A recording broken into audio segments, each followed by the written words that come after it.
Hi, everybody. So I'd like to describe the main case study of the week here and what the two tasks are that you'll be doing as part of this.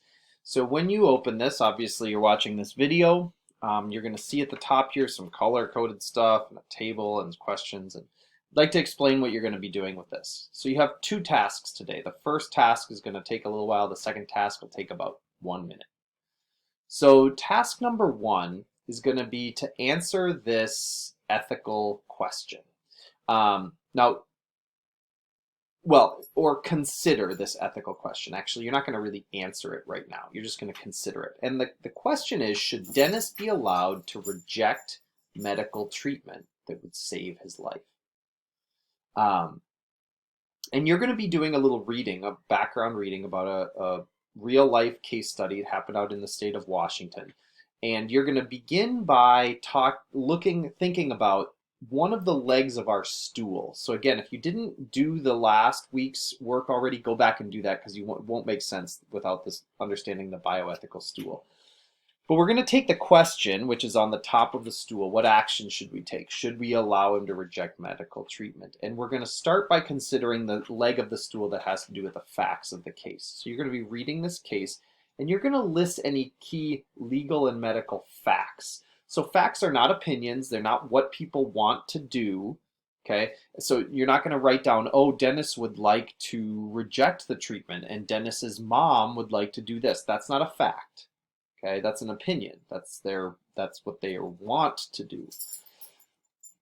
A fact is something that we know to be true, right? We could give Dennis a transfusion that would save his life.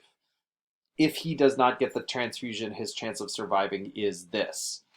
The law says this, right? So it's just a list of what the facts are. It could even be, a fact could even be like, this religion believes this, okay? If it's true of everybody in that religion, okay? So you're going to begin with facts, and you're going to be writing out all the important facts while you do the case study here. You're going to be typing those into this space, okay? If you use a different color font, it makes it really easy for me to find it. Then you're going to write down 3 questions. And the questions are not bioethical questions, but instead just things you wonder about. The case study intentionally doesn't give you all of the information. And part of that is because I want you to be like, well, what other things do I need to know before I can make this decision?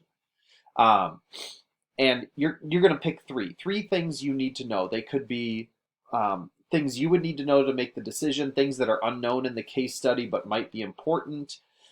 They can be questions about the facts. They can be questions about the feelings, like about, maybe background. You want more background on what the mother thinks or the father thinks or the doctor thinks, like, right? And why. Okay.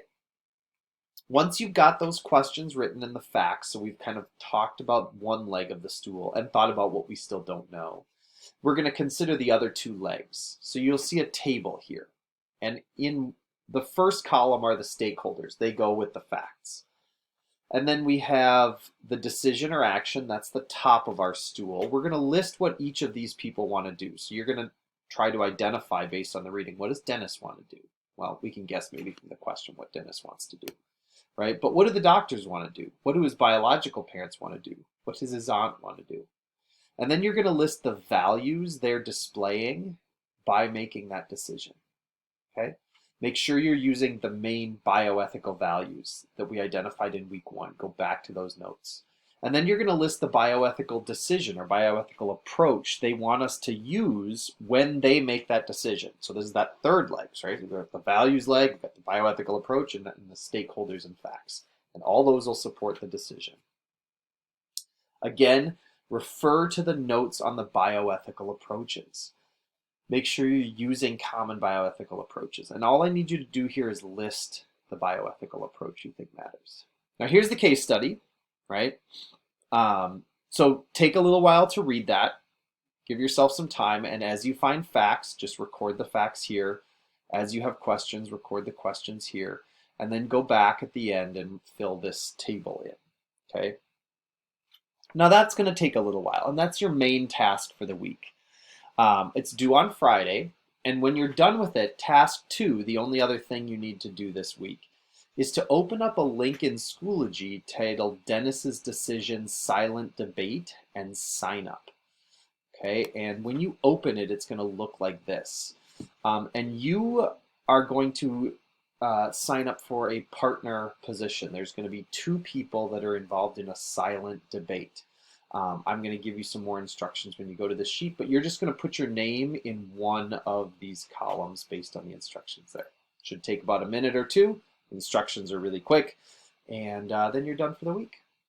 Please let me know if you have questions. I hope you all have a good week.